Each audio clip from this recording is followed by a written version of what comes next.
Hi Nigel, following on from Zia's LBC interview yesterday, I've read this, the think tank that you guys are going to be following. It's called Conservative Way Forward, by the way, the organisation that did this. A conservative think tank, interestingly enough, who keep their funders very quiet. There's a lot to be said for defunding politically funded campaigns, isn't there, Nigel? If that was like a neutral stance. Except this review suggests that you only do it for progressive policies, not for right-wing policies. So just like your mate Trump over in the States, for cost cutting, you could actually just read, you want to change the conversation so everybody thinks right-wing. In fact, long term, these policies would have quite an assault on our freedom of speech, which I thought you were all for. It's no wonder you want us to come out of the ECHR, because the policies that you're proposing in that review, which you are supporting, would directly impact disabled people, women, people from ethnic minorities, and the LGBT plus community. Nice for Pride Month to know where you stand, though, Nigel. Bizarre, if you don't mind me saying, to want to keep the poor uneducated and to sort of restrict upward mobility in a country. I mean, this one is no surprise, really, because you're all about the meritocracy, isn't it?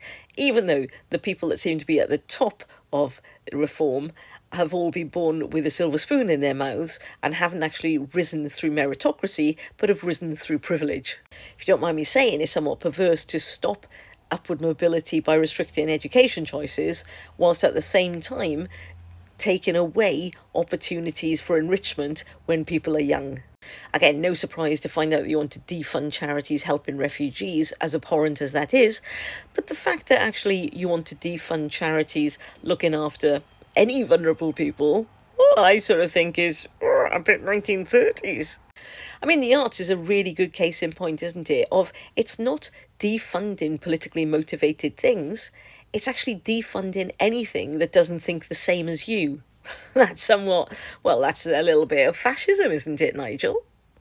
Oh, and restricting research. So not a little bit of fascism, it's full on fascism. And at a time when global warming has become global boiling and is quite critical, of course you want to defund climate activists. Gosh, I wonder who the funders are of that think tank. I hope they're not fossil fuel people. Oh, so the end result, just to kind of give you a summary, is this. We have a weaker society because it's only one voice gets heard, and it's yours. As ever, with reform, it's very simplistic with no cost-benefit analysis. Well, other than the fact that you're trying to silence people that disagree with you, which strikes me as you indirectly funding politically active campaigning, but only on your side. Well, that's not scary at all, is it, Nigel? As you were.